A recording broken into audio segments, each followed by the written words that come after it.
අයිබෝවන් වණක්කම් අස්සලාමු අලයිකුම් මම අක්තාර්ඩීන් ආදරණීය දෙමව්පියනි ඔබ ඔබේ දරුවාට ගොඩාක් ආදරේද ඔබේ දරුවා අනාගතයේදී ගොඩාක් සතුටෙන් ජීවත් වෙන්න ඕන කියලා ඔබ බලාපොරොත්තු වෙනවද එන්න එහෙමනම් මම මේ කරුණු කීපයක් ඒ ළමයිගේ ඉදිරියේ කරන්න එපා පළවෙනි එක තමයි ළමයාගේ ඉදිරියේ රණ්ඩු වෙන්න එපා ඔබ රණ්ඩු වෙද්දී දෙමෝපියෝ වන ඔබ රණ්ඩු වෙද්දී වචන හොමාරු වෙනවා අසභ්‍ය වචන හොමාරු වෙනවා ඒ වගේ දේවල් ළමයාගේ ඉදිරියේ කරද්දී ළමයාගේ මනසට ඕක යනවා ඒ කියන්නේ යටි හිතට යනවා අපි කියනවා සබ්කන්ෂියස් මයින්ඩ් කියලා කියනවා ඒ හිතට ගියපුවාම ඒක ගබඩා වෙනවා ඒක ගබඩා වෙලා කවදා හරි අවස්ථාවක කය මතුවෙන්න පුළුවන් ඒ මතුවුනාම ඒ සම්බන්ධව මානසික ආබාධ සිද්ධ වෙන්න පුළුවන්. අපි ඒකට කියනවා අපි සයිකොලොජිකල් ඉෂුස් වෙනවා කියලා කියනවා. ඒ නිසා අනිවාර්යෙන්ම ඔබේ ළමයා සතුටින් ඉන්න ඕන කියලා හිතනවා නම් ඔබ තුල කොච්චර ප්‍රශ්න තිබුණත් ළමයාගේ ඉදිරියේ ඔක කරන්න එපා. ඒක අනිවාර්යෙන්ම බලපානවා කියලා තමයි මනෝවිද්‍යාවෙන් කියන්නේ. ඒ වගේම තමයි ඍණාත්මක දේවල් ළමයාගේ ඉදිරියේ කතා කරන්න එපා. අපි කියනවා negative mind never give positive life. ඍණාත්මක දේවල් කවදාවත් ධනාත්මක ජීවිතයක් අපිට ලබා දෙන්නේ නැහැ.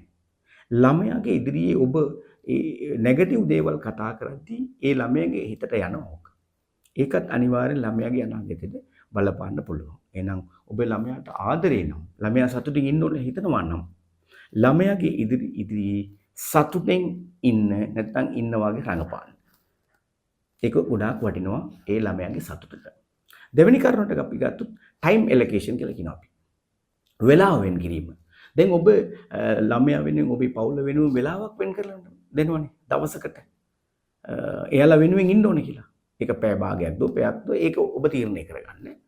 ඒ රාජකාරී වෙලාව හැර ඔබ පවුලේ අයත් එක්ක ඉන්නකොට ළමයාත් එක්ක ඉන්නකොට ඒ වෙලාව පැයක් විතර කියලා ගමුකෝ. ඒ පැය සම්පූර්ණයෙන් ලබා දෙන්න. ඕකෙන් ටිකක්වත් ඔබ ගන්න එපා. ඒ කියන්නේ ඒ වෙලාව තුල කිසිම ඩිවයිසස් පාවිච්චි කරන්න එපා. මොබයිල් ෆෝන් වෙන්න පුළුවන්, ලැප්ටොප් වෙන්න පුළුවන්, ටැබ් වෙන්න පුළුවන්, වෙන මොකුත් පාවිච්චි කරන්න එපා. ඒක සම්පූර්ණ වෙලාව එයාලට ලබා දෙන්න. ඒ වෙලාවේ ඔබ බැරි වෙලාවත් පාවිච්චි කරොත් ළමයාගේ මනස තුල වෙන චිත්‍රයක් මෙවෙන්න ඉඩ තියෙනවා. අපිට අපේ දෙමෝපිය අපිට ආදරේ නැහැ කියන චිත්‍රය මෙවෙන්න ඉඩ තියෙනවා. ඒවත් එයාට බලපාන්න සිද්ධ වෙනවා. ඊළඟ කාරණාවක් ගත්තොත් අපි money handling system කියලා කියනවා. ඒ කියන්නේ මුදල් පරිහරණය කරන ක්‍රම. ඔබ සමහරට මුදල් තියෙන කෙනෙක් වෙන්න පුළුවන්. එහෙම නැත්නම් සාමාන්‍ය මුදල් තියෙන කෙනෙක් වෙන්න පුළුවන්. ඒක ළමයට ඒක අදාළ නැහැ. හැබැයි ළමයට මුදල් වියදම් කරන ක්‍රමයක් ලස්සනට කියලා දෙන්න. කොච්චර සල්ලි තිබ්බත් ගොඩාක් සල්ලි දෙන්න එපා. ඒක සිස්ටම් එකට හදලා කියලා දුන්නොත් ඒකත් ළමයා අනිවාර්යෙන් ආදර්ශයට ගන්නවා. ඒක එයාගේ අනාගතයට අනිවාර්යෙන් යන්න පුළුවන්. ඒ වගේම තමයි විශේෂ කරුණක් තියෙනවා. ඒ ළමයාගේ ඉස්සරහා මත්ද්‍රව්‍ය පාවිච්චි කරන්න එපා. මත්ද්‍රව්‍ය පාවිච්චි කරපුවාම ළමයා ඒක ආදර්ශයට ගන්නවා අනිවාර්යෙන්.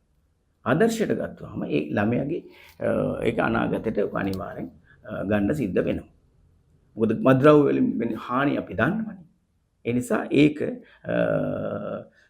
ගන්න එපා කියලා තමයි කියන්න ඕන. බැරිම වුණොත් පළ කරන්න ළමයාගේ ඉස්සරහ නම් කොහොමත් ඒක ගන්නම එපා. ඒක ළමයාගේ අනාගත සතුට ජීවිතයට අනිවාර්යයෙන්ම බලපානවා කියලා අපිට කියන්න පුළුවන්. එතකොට මම ප්‍රධාන කරුණු කීපයක් හතරක් විතර මම සඳහන් කරා. ඒ කරුණු ටික ඔබ අනිවාර්යෙන් ෆලෝ කරොත් මම හිතන්නේ ඔබේ සතුටුම පවුලක් අපිට නිර්මාණ කරන්න පුළුවන්. ඔබ දන්නවද මේ ලෝකේ බිහි වෙන සියලුම ළමයි හොඳ ළමයි. හැබැයි එයාලා පොඩ්ඩක් හරි වෙනස් වෙන්නේ පරිසරයෙන් මත. ඒ වගේ තමයි මේ ඉන්න සියලුම මිනිස්සු හොඳ මිනිස්සු. හැබැයි එයාලා පරිසරයෙන් මත පොඩ්ඩක් වෙනස්කම් සමහරට වෙනස් වෙනවා. ඒකට මම චූටි කතාවක් කියලා මේක අවසන් කරන්න බලාපොරොත්තු වෙනවා මේ වීඩියෝ එක. ගල් වලින් ලස්සන පිළිමයක් හදුවා එක්කෙනෙක්. පිළිමේ ගොඩාක් ලස්සනයි. ඒ ලස්සන හින්දා මාධ්‍ය වේදිකේවල ඇහුවා මේ ලස්සන පිළිමය ඔබතුමා කොහොමද නිර්මාණ කරේ කියලා. එතකොට එයා ලස්සන උත්තරයක් දෙනවා. එයා කිව්වා මම මේ පිළිමය නිර්මාණ කරේ නැහැ. මම කරේ ওই ගලේ තියෙන අවශ්‍ය නැති කොටස් ඉවත් කරලා දැම්මා. ලස්සන පිළිමයක් මතු වුණා කියලා කිව්වා. ඒ වගේ තමයි මිනිස්සුත්. සෑම මිනිස්සෙක් ඇතුළම හොඳ මිනිස්සෙක් ඉන්නවා. අපිට තියෙන්නේ පොඩි පොඩි අවශ්‍ය නැති කොටස් ඉවත් කරලා දාපුවාම ලස්සන මිනිස්සෙක් බිහි වෙනවා. ඒක තමයි ඇත්තම කතන්දරේ. අන්තිමට දෙමළ භාෂාවේ වැකියක් තියෙනවා. අන්பால் ආளப்படும் குடும்பம் பூமியில் ස්වර්ගම් කියලා. ඒ කියන්නේ ආදරෙන් පාලනය වෙන පවුල මේ පොළවේ ස්වර්ගයක් වේ කියලා කියනවා. ඒ කියන්නේ ස්වර්ග කරගන්න පුළුවන් අපේ පවුල ආදරෙන් පමණයි කියන පණිවිඩය මම කියන්නම්. ඔබ ඔබේ පවුලට ආදරය කරන්න. කරොත් අපිට අනිවාර්යෙන් ලස්සන සමාජයක් බිහි කරගන්න පුළුවන්. අපි මානසික ලෙඩ්ඩු බිහි කරන්න බෑ අපිට.